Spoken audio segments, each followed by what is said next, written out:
I'm Sal Marino, the host of the One Pour Problems podcast, and today I have Mike O'Rourke joining me from Nasdaq. Mike, super excited to have you on the show. Thanks for having me here. Yeah, so for us, the first part of what we always do is we talk about the drinks, right? We're about to go into leadership and something that's, not always the most exciting of topics, but for me, my most exciting topic is whatever drinks we're talking about to start the show. So I saw you brought us some liquid gold there. Why'd you bring that? Well, I brought Thomas H. Handy, and that was really the first time I had a drink that I thought was like really unique, like something that stood out, worth really looking for, seeking after. And I had it, went to Stone Street in New York. I had it at a bar there. Just thought it was just kind of blew me away. Never had anything quite like it. And then I got home a few days later and said, I should try to pick up a bottle of that. And when I realized that it's just not commonly available, I said, geez, that's funny. That was like precipitously better than anything I've ever had, and you just can't find it. And it took me probably 6 months to find just a bottle of it. And that just got me thinking of how many unique things are out there that we just don't know about that are really worth going after and finding. And yeah, so it's kind of special to me, and hopefully you like it. Yeah, let's do it. Love to try it. So it was hard to find back then, and for those who may not know, the bourbon industry is definitely exploded. Since when was this? 2015, 2016, somewhere in there, I'm assuming. Yeah, maybe. Yeah, probably 2016, I think. Yeah. So now the industry's exploded. There is a 0% chance of you walking into a store and finding that bottle. And if there is, it's because it's on display at the museum, right? The prices are astronomical and you can't actually get it. Yeah. But why? So why bring it here? It's the bottle that set the tone for you. It's the one that got you hooked in bourbon. What's the significance? Yeah, I mean, it's the one that got me interested, that spirits could be something that's nuanced, something that's special. I like wine, and I'd had, it's kind of like, sommeliers make their whole living really going deep on wine. Never heard anyone really going deep on spirits, and there being that, all that special. And this kind of changed my whole mindset around that. I thought, all right, well, we're going to be talking about leadership as well. And, a lot of leadership is actually finding the kind of those unique people as well, kind of like in life, as you go through life, it's analogous in that way that you've got kind of, there's a lot of people. And when you find those unique resources and those people, you want to get them engaged, you want to bring them on board. And, so I thought, all right, that kind of blends with the whole conversation today. Yeah, that's cool. Let's try this thing out and see what we think. Cheers. Cheers.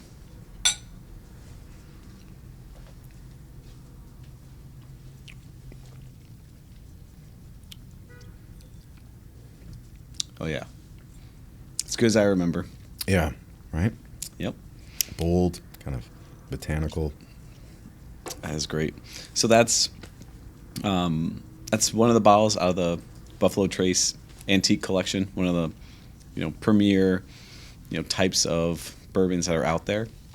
And if you end up into a bar or a restaurant or something like that, and they have something on the menu for that, it's one of the ones that I would probably encourage somebody to reach for, to try.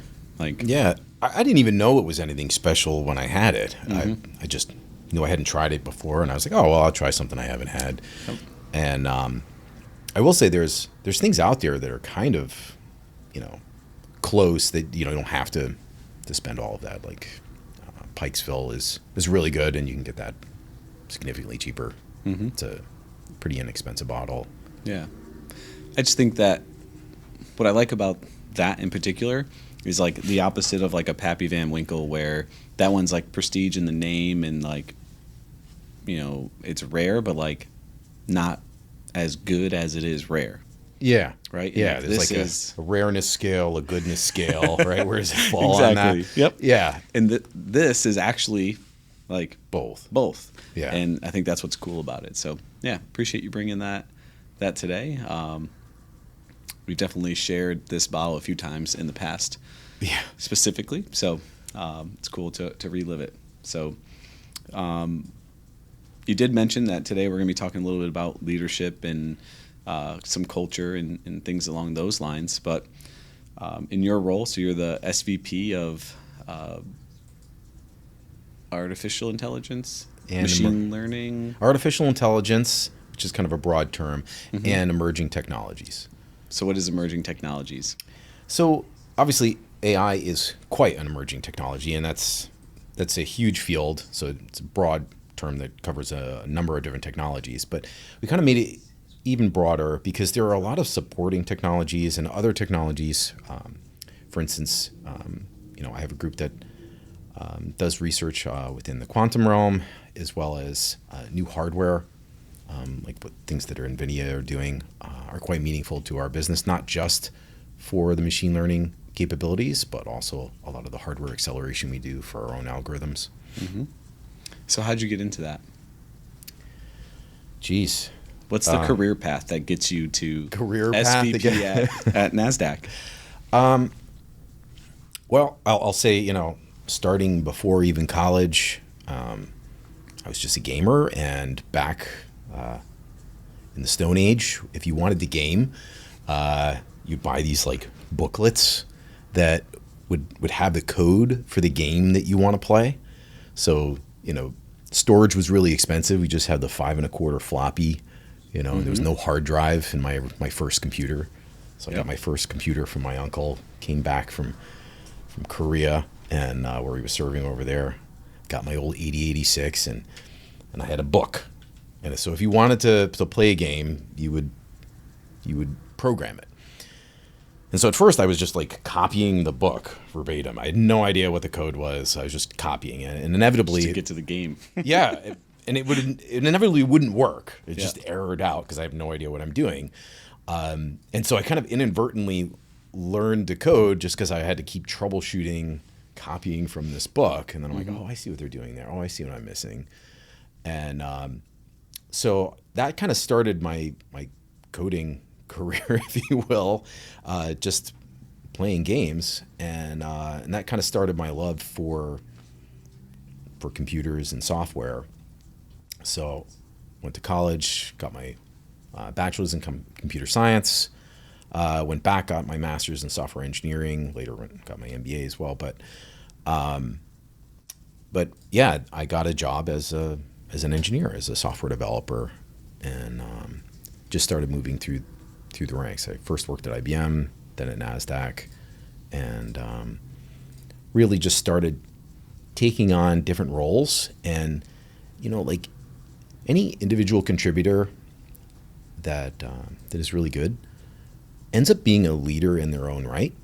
Like, meaning, like, you think of your teams, and while some have the designation, like that's the leader, this is the manager of the team, or this is the executive on the group, but those individual contributors that are good are also leaders because they're leading people in the area where they specialize. So if you're a good software developer, you'll lead the team. Like, I think there's a better way to do this. I think that we could tackle this module this way. And so that's kind of what started my leadership journey. Is I just started being more and more involved in these software projects, and then finally, got tapped to lead a project, which I did not want to do at the time. I was like, no, leadership, that's the thing that like the guys that don't work do. I work. I want to do. I didn't think it was a skill. I didn't. I didn't think of it that way. I just thought, no, I'm writing code. This is where all the work is. And then once I begrudgingly took that role, I all of a sudden realized, like, oh wait, there's actually there's a lot to this, and there's quite a bit of skill necessary. And at the time, I was like, and I don't have it. So, that also kind of like sparked a, like, all right, so there's a whole thing here that I didn't really know existed, and now I'm quite interested. So what's interesting is you said like, individual contributors are also like leaders in their own right. Yeah. But there's also like the other flip of the coin where it says like, don't promote your best individual contributors to assume that they're going to be good managers. So if you think about it from that side, but also your perspective where you were a strong individual contributor that was able to make the jump, what were some of the things that like helped you do that? Like, was it just the drive to learn? Like what got you there? Well, you think about like what makes a good leader, and what makes a good leader are like people wanting to do the things that you want them to do, to get people motivated and moving in a direction. And one of the ways you do that is by being enthusiastic about the subject yourself. So like, if you just love what you're doing and you love software engineering, you love coding and you love building these systems, it's kind of contagious. And so, people pick up on that and they're like, all right, well, geez, we're really on a mission here. And, Mike's really excited. And so I kind of feel really excited about it. And that was kind of like enough to build on, right? Like a love and an excitement about it and a curiosity. And then that we could take that and say, okay, well now we could start building on some of these other skills. But that alone will get others. It's like your excitement is contagious, and will get others to buy in. Yeah. So how, like, you go into a company, so you've been at Nasdaq for how long now? 25 years. 25 years. Yeah, that's amazing. It's a long time. Yeah, but 25 years, I'm assuming the company culture has changed like through different iterations of what Nasdaq has become. How do you know if the employees that are on your teams are bought in? Like how do you know that they buy into your culture? Well, I guess the most basic level, it's like, are they happy when they're not bought into your culture and what you're doing? You don't really have that happy of employees. They're like, you can tell they're begrudgingly doing what they're supposed to be doing as opposed to really bought in on it. And so I do think like this is why even as like an executive, you really want to spend time with the teams, with the people, and be able to get that feedback and set a direction that gets people excited and bought in on it. So you're talking about like sitting with them, but like what does sitting with your team mean? Is that like you sit down at their desk next to them and see what's going on? You just talk to them? Is it going to lunch? Going to get drinks? I think there's kind of different forums for different things. One of the biggest things is when you're on these meetings, like, when you get a leader joins a meeting, a lot of times what happens is everyone, they straighten out, it's pipe down, let's be quiet, because you've now removed the safety from the room. I could say something, that's the guy maybe who could, do damage to my career or something if I say the wrong thing. And so like a lot of times they'll tighten up and you won't get that information. You won't really understand what's going on. So when you join a meeting with employees, one of the first things you want to do is create that safety in the room. Most of the people that I'm meeting with, I've been in a similar or the exact same role that they're in. And you want to seem relatable enough that they feel like, hey, if I say that there's an issue, like this person would understand me. They've been in my position. They understand that role. Which is why I would actually make a counter argument to what you said before about like individual contributors, don't make great leaders. A lot of times they make some of the best leaders. I'm not saying that all of them are meant for leadership. There are some skills that you need, like communication skills, but I do think some of the best leaders we're individual contributors because they really can empathize with those employees, and they can create that safety where they're like, I get you, I understand. And so when you create that safety within the meeting, and sometimes it's cracking a little bit of a joke, sometimes it's like just asking these questions and pulling things out and actually genuinely caring about their answers and how they're doing. And then they'll open up. And they'll tell you about all the problems they're having. They'll tell you what's not working. If you create enough safety, they'll just, they'll want to tell you. So what's one of those jokes that you use to, break the ice? What does that look like? I don't think I have a canned joke. That would be that would actually go against the premise of not being contrived and actually meaning it. All right, that's fair. So that is certainly part of creating a culture, right? And allowing people to be comfortable and be able to have conversations, be themselves, like all of that. But when you're talking about setting the tone for the culture, how do you actually get that culture to be known, right? So if you want new employees coming on or something like that, how are you showing them that culture to make sure that they understand?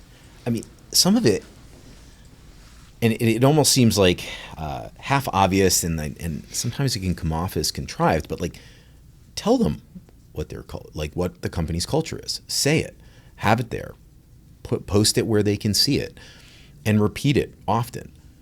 And while a lot of times, the issue with going after these culture type things is if you post it and you say it, but then what you do doesn't match it, employees know that right away, and it seems incredibly contrived. But if you never tell them what the company culture is, then you're not really telling everyone what's expected. But when you go out there and say, here we play as a team, we really think about that, and we think about helping others, and we care more about the success of the group than we do about the one person that's the shining star or whatever. And then so when they think about tackling this thing, that's really where I should start. So some of it's just getting that information out there and being non-apologetic about it. And then others is celebrating when you see the culture that you want, making sure you highlight those and be like, this is what we're talking about. When we say fueling client success, this is the exact type of thing that we're talking about, and really being excited about going after that. So I think the people that are going to be tuning in and watching this, right, they're going to be all over the spectrum from, a small mom and pop shop, right? And they're trying to get buy-in, to their employees on, whatever it is that they're doing, to certainly an organization that is the size that you lead right now. How do you create an atmosphere for the employees to, want to be able to buy into the culture and be recognized in the way that you just mentioned when you're talking at such a different scale, right? It's really easy to go up to somebody in that 1 to 10 person shop and be able to recognize them, have other people see it. But it's also different when you're a global organization where I don't know, have you met everybody on your team in person yet? Over Zoom, perhaps, Right? So over Zoom. Yeah. So how a lot of how do you do that? A lot of the workforce nowadays is either works in different locations or are remote. So but so how do you actually go about it? So if you think about you have a startup, and what makes startups so dangerous sometimes is that they're incredibly agile, right? There's only a few people, and communication is very fast. Decision making is incredibly fast, and so a lot of times these startups can outmaneuver. And so, all right, well, putting out these are our company values. This is our culture. It's pretty easy because you've got such a small group. But as a company grows, it's all of a sudden this communication starts to become more difficult, and so you need okay, now I need processes and I need leaders to help manage those processes so that I can still have really great communication in those same circles. And so you just think about, like, as a company scales, have I scaled the processes and communication commensurate with how big my organization is? Does that make sense? So, like, if it used to be, I could just open up the door and the 3 people I work with are there and I can yell over to them. Yep. But now they're in like 10 locations, worldwide. Sure. Okay, well, it's not good enough to do that. I probably have to have, like, corporate intranet, and we'll post it there. But they don't all look there, so I'm going to send an email. But some people are going to ignore that. So then I'm going to probably have to have it at a town hall again. And you repeat the message over and over and over, these different venues. And you're like, okay, I'm going to pick up X% of the employee base here, another percent here, another percent here. And I should get pretty close to everybody if we hit these different venues. Mm-hmm. So what it sounds like is, trying to foster that company culture has to be done in multiple different ways rather than in like one standard way that you're like, this is our culture, this is how it's done. Sounds like you have to attack it in a bunch of different ways based on your employees. A large company, yes, you have to have multiple venues to do that. If you have a smaller company that you're all in one place, yep, and you can have a town hall with you, they're literally all in person. Mm-hmm. Okay, maybe you don't need 5 different venues to say the same thing. Yeah, I think that makes sense. Does it? Well, it's just what I'm getting at is you want to do the communication that is at the level of the company that you're running, yeah, right? If you took a small company of 100 people and you put on the robust processes of a company of 10,000 people, you would crush it. It would get nothing done, mm-hmm, right? It would be like, we can't move. We have so much process around. Yep. There's not enough people. Most of them now are tied up in process. Mm-hmm. So you really have to right size that process and communication for the size, mm-hmm, of the company that you have. So if say you are now the complete other side and you're back to the small business and trying to shape a culture, like create a culture, you talked about it from like a high level of Nasdaq and how there's a bunch of different avenues. Yeah. But if you had to go create a culture and make sure that the employees understood it and followed it and really matched the culture, how would you go and do that? I think you first start with what are, if you look at the executive team, what are our core values? What do we really care about? Because we're leading the company, and what is it what we really care about? Trust is super important. All right, I want to be able to trust the employees that I have. Mm-hmm. We want to be able to lean on each other. All right, so that's really important, right? So you start adding the ones. Okay, what's really important? Well, I really care that we take care of our clients and that they trust us and that we fuel their success and that when they win, we win as well. Like those type of things. So when you start to just think about what's really meaningful to you, and you're like, all right, well, how now do I imbue that, kind of those core values that are meaningful to us, and imbue that into our company culture? Yeah, no, that makes a lot of sense, and I can see that because in my journey at Charles IT, right, when I started, there were 17 of us, and having to be a part of that culture, like you walking in the door, you knew what the culture was. You could see it. It was there. Like everybody knew. But it's as we've continued to grow, like the different iterations of what the culture has tweaked and changed to, it still goes back to what you were saying about core values, right? Like it's not exactly how it was, 7 years ago. Yeah. But ironically, the core values are still the same. And what we look for and whether we want like-minded individuals and people who embody those core values, that doesn't change, but the method of how you show them or how we praise people that are matching that company culture, that's the stuff that continually changes as you grow and scale in a company. That's, at least from my experience, that's kind of what I've seen. Your values don't change much, but your processes do. Yeah. Exactly. Yeah, for sure. So, I love to talk about employee perks when you talk about culture, because everybody thinks that culture is just employee perks, and that's literally not what company culture is, right? Like I could joke around and say there's dogs running around in our office and there's beer on tap, and I may or may not have had that bottle of bourbon on my desk, and I can have a drink when I want at the end of the day, right? That's not truly company culture, right? Like company culture is more of a way that people act or they feel rather than the things that the company can give you. Does that make sense? Yeah, I mean, I tend to think like a lot of those things you mentioned are side effects of a culture that you have. So if we value inclusiveness, then, people who have different wants, needs, habits, we can cater to those.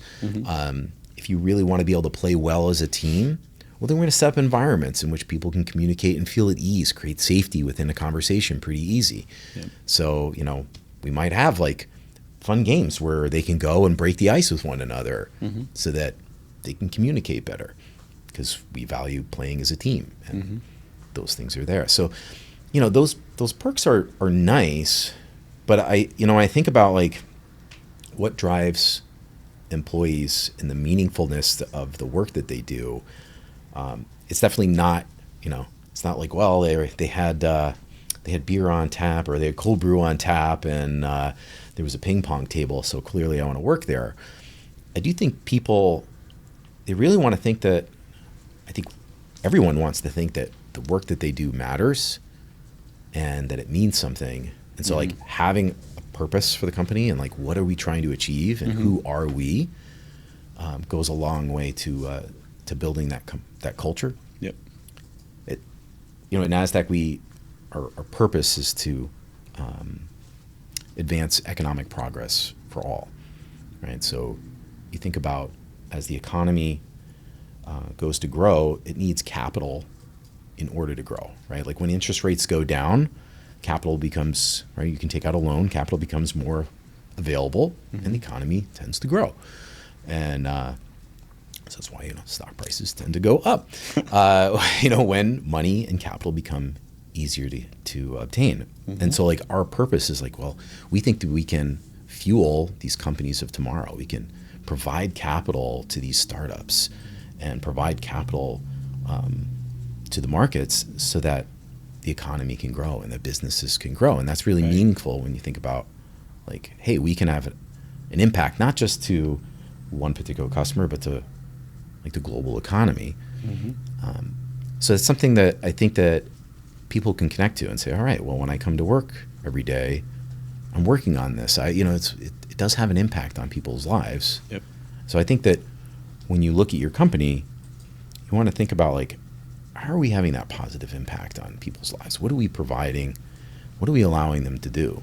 Yeah, I love that. It's interesting because I look at it from, if I take what you just said, look at it from my lens at Charles IT, right? So IT provider, we're servicing cancer research institutes. Like, I wouldn't say that we're curing cancer, but I would say that we're like, helping. We're enabling the technology for somebody to do it. Like, that's kind of cool, or we work with a bunch of like defense manufacturers. Like, we're helping to protect the nation and like building certain things that they need to be able to, serve and protect. And I'm like, that's pretty cool, right? And so I think it's really interesting when you talk about culture to use that as like the tie-in of like, why are we actually here, right? Yeah. Like, yes, you're a programmer, but like you're not just here to be a programmer. You're here to be able to like enable the economy and like help it grow, right, by you creating these programs and doing all these different things. I think it's important to like connect those dots too, because a lot of times you're like, I don't know, I'm just working on this program, right?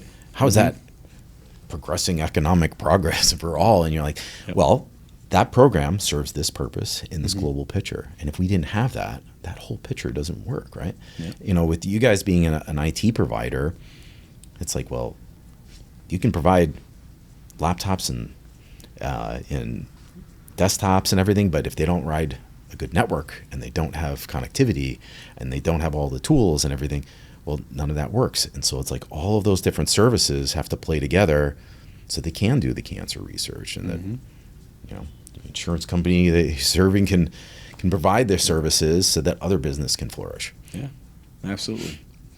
So you were talking about the ping pong table before. Yeah. I love the mentality. I'm not going to lie. Like, one of the first things I did when I joined Charles IT was like force us to get a conference room table that converts to a ping pong table, because that is like it's part of the fun, right? Because like you spend 40 hours, 50 hours, 60 hours, depending on where you work, in the office, and you want to be able to like enjoy the time that you're there. And I know that conversation is a little different now because there's so much remote work or hybrid. But for us, we're all in the office. So enjoying like who I'm with, the company I have, and then like the things that we can do while we're there. How do you balance that at Nasdaq, right? Like you talked about having fun. Yeah. So how do you have fun at Nasdaq, but also ensure that productivity is still, happening? Yeah. Well, oddly enough, like we do have offices with ping pong tables and foosball and stuff like that. That's it. That's the golden ticket. Yeah. Yes, that's what you need. If it's not a ping pong table. But it's really, if you think about engaged employees work better, harder, faster, right? They work better. And so if you can get engaged employees who are really bought in, their productivity is going to be better, obviously, than if they weren't. And if what you're doing is you're allowing them some of these tools, mm-hmm. games, areas to, areas and times for them to connect, and that helps them become more engaged, you actually have a more productive workforce. So you'd be like, oh, well, they wasted, 30 minutes over there playing ping pong. And it's like, yeah, but they just built up, these two people were playing together, and they built up this like relationship and camaraderie together. Yep. And now they're going to go back and work, and they're going to work more efficiently together. And they're going to be happier about doing it. So it's like, you don't really worry about every single hour of the day. What about the productivity of that particular hour? Mm-hmm. Because it doesn't really relate that way. Someone can go back to the desk, be completely unengaged, just kind of stare out at their monitor and write very few lines of code, or troubleshoot very few problems that are there. Mm-hmm. Or you get like the 10Xers that sit down and you're like, I can't even understand how you did this so fast. And engaged employees, they generally work faster and better. Yeah. No, that's cool. And for us, I think about it in the same way. Every time we have our outings, and like you and I have talked about these wacky outings that we go on, and we take everybody on like the party bus, and once a year we do the one that everybody goes on a plane. Yeah. And it's like, part of it is it's cool from our executive team's perspective to be able to say like, hey, we were able to provide this life experience to our team, right? Like that's something really cool that we can say that we did at Charles IT, right? Because those trips are not cheap. That money could be going into someone's pocket, but instead it's like, how do we, go and share that with the team and give them these experiences that they may not have otherwise had. Yeah. But the true, like, the real benefit behind those is the two people playing ping pong, right? And building the relationship. Yeah. You go to these outings, and whether you're playing paintball, we're go-karting, or we're hanging out on Bourbon Street in New Orleans, like whatever it is, like you're getting to know somebody that you generally see in like this very like proper way at work every day, and instead like you get to know them as a person. Yeah, right. You like, humanize those people to each other. Exactly, and that is a huge part of company culture. Like being able to bring the team outside of the day to day, outside of their standard job and what they do, like you gain so much productivity because you actually know who those people are now. Yeah. Right? You can lean on them. I mean, even at Nasdaq, as kind of larger companies we are, and we're not that large compared to like some of the world's largest companies or something. But so, what size is Nasdaq? About 10,000 employees, something like that. So 10,000. It's only slightly bigger than 150 at Charles IT. Yep. So. But we still do like our yearly Salesforce kickoff, and there we do bring like technologists and other groups, product people, all together for really those purposes. It's like it's a chance for us to talk to one another, get to know each other, and build these cross-department relations where it's like, if a sales guy is about to go to a client and he's like, geez, I really need to know more about this product. He actually knows all these people that he's done activities with, that he feels really comfortable with just calling up me like, hey, how does this work?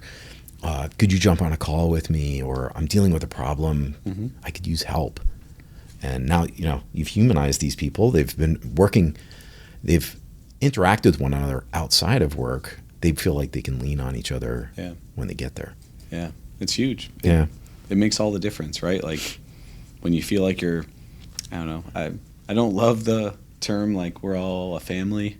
Yeah. Like I don't love when people use that part, in their company culture, but like we are all working as a team. Yeah. Like you have a bond, and that bond is where people get like family confused, but it's a bond. You're a team, you're working together, you have a common goal, mission, and you're all rowing in the same boat. Like that's when the magic happens, right? That's what you have to focus on when you're talking about like company culture. Yeah.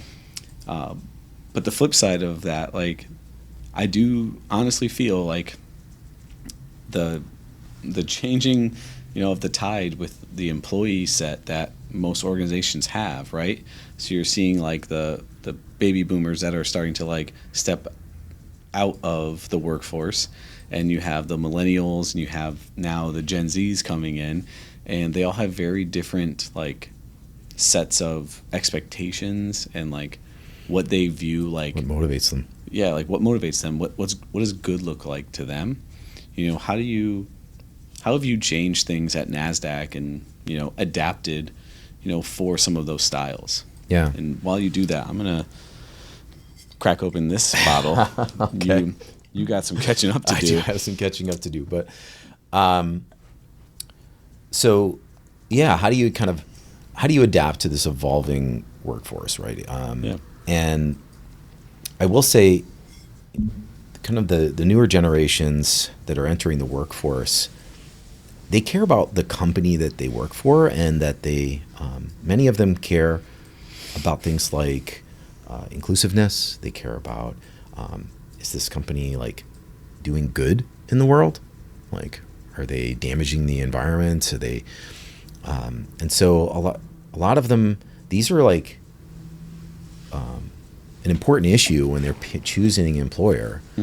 And so I think, if you look at like what we've done, we have a lot of concerted efforts to make sure that we are doing good in the world, and that we feel like we're a force for good, and that we care about our people, and that diversity and inclusion is important to us, the environment is important to us, and actually have actionable steps to show that those things are important. So I think that's kind of one area of like, that's something. I also think though, there's having interesting problems that they can then tackle that are relevant. And one of the ways you can make that interesting for people is by adopting emerging technologies, newer technologies, and not being afraid to really go out there and explore the new thing and be a leader in your industry. I think about like taking project management courses way back when. I won't say how many years ago, but if you just have a project manager hat on, you want to do is eliminate risk, and so what you want to do is you want to use like the most tried and true technologies that you could, and that you would eliminate all of the risk out of the project, right? But when you do that, it also becomes like not that interesting to solve the problem. It's been solved many times, and therefore you could solve it again with this existing technology, but you won't do anything particularly novel.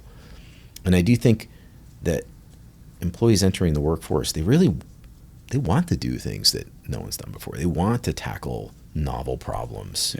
And so you have to lean into these newer technologies and be quick to adapt. And now knowing that, okay, when you are quick to adapt, there are risks associated with that. So, all right, how do we have control so that we can take calculated risks in areas that are meaningful, that could position us for a leader, but also don't put us in jeopardy and doesn't we can hit those timelines and we can produce good products. Yeah. But we also embrace it. So there's a balancing act there, but I do think that you really need to lean into those type of things in order to attract talent. Yeah, I've run into this myself, right? So, with us talking to, potential clients coming to work with us, and they'll talk about like what specialties our team has, like the things that they understand, they like to work on. Like, I literally say all the time, I'm like, our team does not get out of bed every morning to do password resets. Like, that's not sexy. They don't want to do that, right? Like, they're like, we can do it. Like, no worries, we'll handle it. But like, that's not what they want to do. They want to work on these cool projects. They want to be able to solve the problems that nobody else can figure out. And like, when people come to us because they're frustrated about, the experience that they've been getting, and that they can't, they have this lingering problem that's just never been resolved. There's a million Band-Aids on it, so that you've now formed a mountain, with all the Band-Aids. And it's like, I'm the person that can help like solve that problem. And I think encouraging people on your team to be able to think like outside the box and, bring those ideas to the table. And I think that's one of the biggest things that, from what I'm seeing right now, people want, right? Like, yes, they want a fair compensation with, respect to the inflation and just what things now cost, right? They want good compensation, they want good benefits, and they also don't want to work like 50, 60 hours a week. Like, people just, they don't want to do it, right? They have like, or at least they don't want to have to do it, right? Like, if they're working on an interesting problem, there are employees where I'm like, you are working too much, right? Like, they have to be told, like, you have to go home. You need rest. Yep. But nobody wants to be like, oh, we've got this deadline and you're the only one who can do it, so you're going to have to stay up all night because I planned poorly. So, right? Like, so you want projects that are managed well, so they don't have to, but they're engaged so much that, a lot of times they end up doing it anyway, just because they're just so interested in what they're doing. Yep. And it's something that I think, especially us being in like the technology space, right? Like, you're on the software side, we're on the infrastructure side. Nonetheless, there's so many emerging technologies out there, regardless of which side of the ping pong table you're on. I got all of the analogies now. So, but regardless, there's so many different types of, technologies and things that are happening. Like, you almost need to have your team be interested in that stuff to be able to help foster ideas and bring things to the table that, you may not be considering. Because for me, that's the mentality that helps us grow. Right? It's a culture of endless improvement. It's people that want to like look at a problem and say, like, how can I fix this, and how can I break this process and fix it like 10 times just to make it like a little bit better, right? Like, you want people that think that way, because that's what's going to continue to help the organization progress. Where at Nasdaq do you guys do stuff like that? Well, I'll say first, like, you want to have some diversity in the employees that you're bringing in, so that you can get diversity of ideas. Mm-hmm. So, a lot of times it's like, oh, we're hiring this college graduate or something, but with them, a lot of times they can bring like fresh eyes to problems, and the tools and things that are normal to them perhaps aren't seen by someone who's been, working, doing these things for the last 20 years. So they can bring technologies and suggestions, and having that type of culture where they feel safe, that they can be like, hey, I found I've got these ideas. Would they listen to me? So I think having some of that diversity can allow for new ideas to come in the company. I think having the curiosity within your staff to actually go out and seek these technologies. So we have a problem. What's out there? So we do these things. We have almost like a pilgrimage a few times a year, where we'll go to do some peyote. Go out. No, not that kind of pilgrimage. Not that type of pilgrimage. Okay, got it. We'll go out to Silicon Valley and San Francisco, and we will visit with venture capital firms Cool. and talk to their portfolio companies. And it's really meaningful to us, where we can go out there, talk to these startups that are brand new, and what are the waves that they're trying to catch? What are the technologies that they're using? And then actually evaluate the technology that they're building to see if, could that actually help us before it's even really gotten big in the industry? Could that help us become a leader in the space and bring in new technologies? So every time we go out there, it's always an eye-opener to oh, this is a trend that's starting that we wouldn't have seen for another 2 years before it became ubiquitous. But right now, that's where the capital's going. That there's a hard trend there, so you can start to bring those in. But you have to have that culture that actually embraces those new technologies and says, I value things that are different than what we're doing. I value opinions that are different than we hold, because it tells me something. It's net new information that I could then use in my decision-making process. Yeah, and I think that's a big thing that people now, they want more ability to impact change, right? I feel my parents in the workforce, their thought process is this is what we're supposed to do. These are the processes, and go follow the process and do what you're supposed to do, right? Yeah. And I know my generation in particular, and definitely now seeing Gen Z, them coming into our workforce, they think very differently, and they also whether it is social or economic, environmental impact, there's all these different things that they care about, but they're not afraid to bring those things up. They're not afraid to say why are we doing it this way? Right? There's got to be a better way. And I think if your organization isn't thinking like that, and you are well, here's our process. This is how we've always done it, or exactly. You guys are young. We know how to really do it. We've been here before. Yeah, exactly. We've been here before. Those expressions are what keep you from actually getting better and improving yourself. Yeah. So I think if you have that culture that says everybody has information, everybody has something to offer, and even if I don't directly okay, I see where your idea is, even if I'm not taking it verbatim, perhaps that helps guide the decisions that we're making, or perhaps that's another data point that I'll take into consideration, and we'll leave that open so that we can add that during the next phase or something like that. Interesting. So I know that we're getting close to our time here, but I'm more curious about again, our goal here is to hopefully give little nuggets of information to people that are either just starting out in their leadership journey, or they may already be in the thick of it and running into certain problems, and we are the people that they can lean back on to be able to help pick up some tools to put in the tool belt and deal with the problems they're in front of right now, or even people who have been leading organizations and understand how it works, and they're just again trying to just sharpen the knife, right? What is something that you learned throughout your leadership journey that you think has helped you be successful where you are? Because you started off as a programmer, right? Yeah. At Nasdaq. 25 years later, you're 1, 2, how many levels from being a CIO at Nasdaq? You're almost I work for our CIO, yeah. So you're one level away. You're right at the top, right? What's something that you've learned in that time that you're this is something that I think if I could give one tip of advice to somebody, Geez, it's got to boil down to one, huh? It's just got to go down to one. Well, or if you have 2 or 3, I do have a couple. Just got to ask Sam if we have enough time. I do have a couple.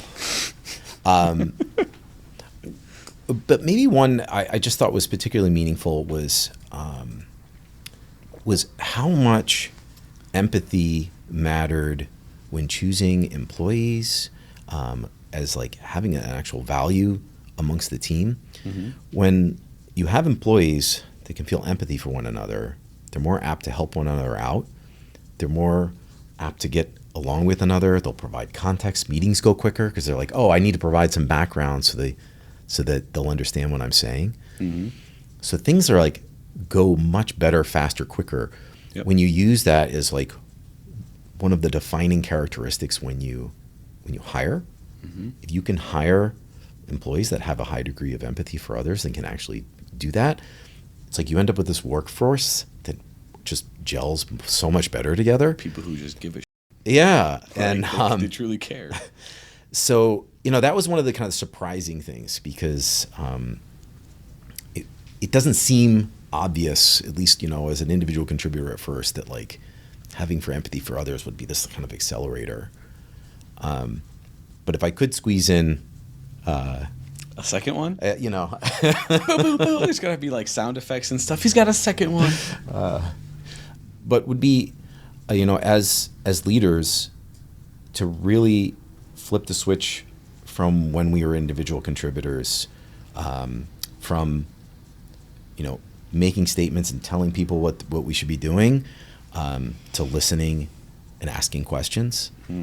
We just talked about all these things. How do you innovate and how do you bring in this and how do you foster all of this? And it's like a lot of listening and asking questions that make them think. When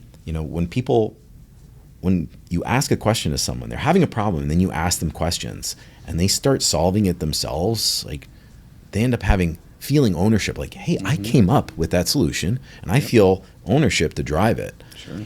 And so it's like, we get to learn something. I get to add to my corpus of knowledge. They feel more ownership of this. So by like really having that as a core trait where you're like, I really want to make sure that I'm listening way more than I'm making statements as a leader, can just have like this kind of precipitous effect. For sure. There's a book that I read, Leaders Start With Why. That book is like exactly that mentality, is like, don't answer the question. Like people come to you like, how do I solve this? And you're just like, I don't know. What would you do? Right? Like Ask a question. You start asking them back and then let them continue to drive towards it. But it's definitely a way to empower them, not only to like solve that problem, but give them the mindset for the next time they run into a problem of like what they need to do to go solve that. Yeah. So that's cool. I love that.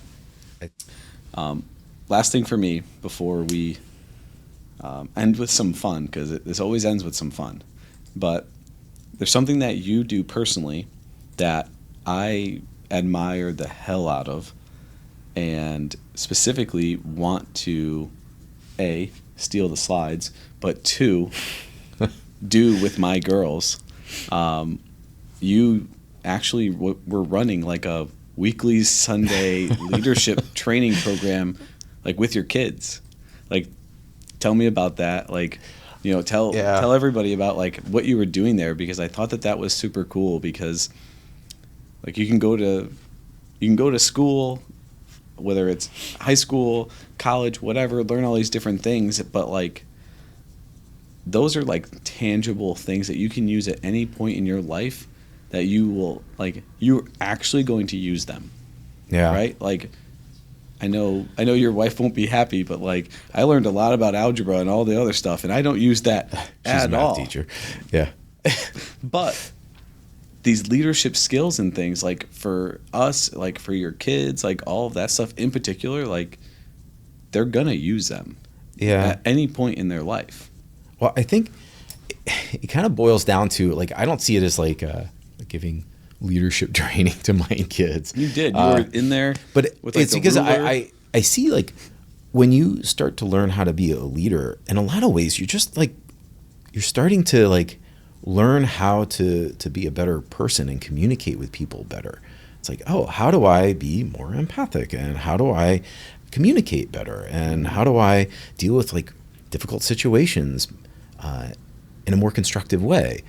And I never, I mentioned in the beginning, I was a programmer, and I never thought that all of these soft skills were actual skills. I thought, no, right? That's just BS that they do. They go off and talk while people do things. I can't put it at the top of my resume. It's not a skill.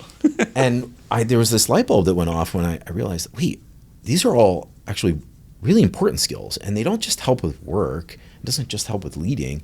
It helps in your relationships. It helps with friends. It helps interacting, like any interaction with someone else that you might have. And so I had this like, it was like, oh, all these things I wish I knew so much earlier, right? Like high school would have been so much easier. And, you know, like every part of my life would have been just that much easier if I had been a better communicator and been able to work with people better. So that was kind of the driver to say, oh, I want to make sure that my kids learn this much earlier than I did, you know, because I almost felt foolish when I started reading all these leadership books and going to training. I was like, oh, wow, it seems so obvious once you see it, once you hear it. But it clearly wasn't obvious to me then. So I was like, all right, well, I want it to be obvious to them. Yeah.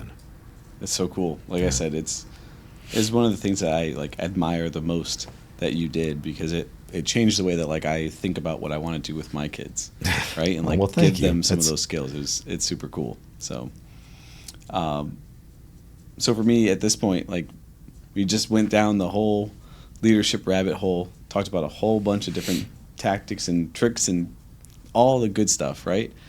For me, the way that this show normally ends is we start with drinks, we talk a bunch, and then we end with a little bit of competition. So after every show, we do a typing test. A typing test? A typing test. And it's like 30 seconds. You're going to type, see what kind of score you get words per minute wise. Okay. And then on the next show, we'll reveal the scores so people know what you got. And then every show, there's going to be a leaderboard to say who is all right. I had no idea there would be a test here. That's right. All right. That's the surprise of it. You got to tune in to know.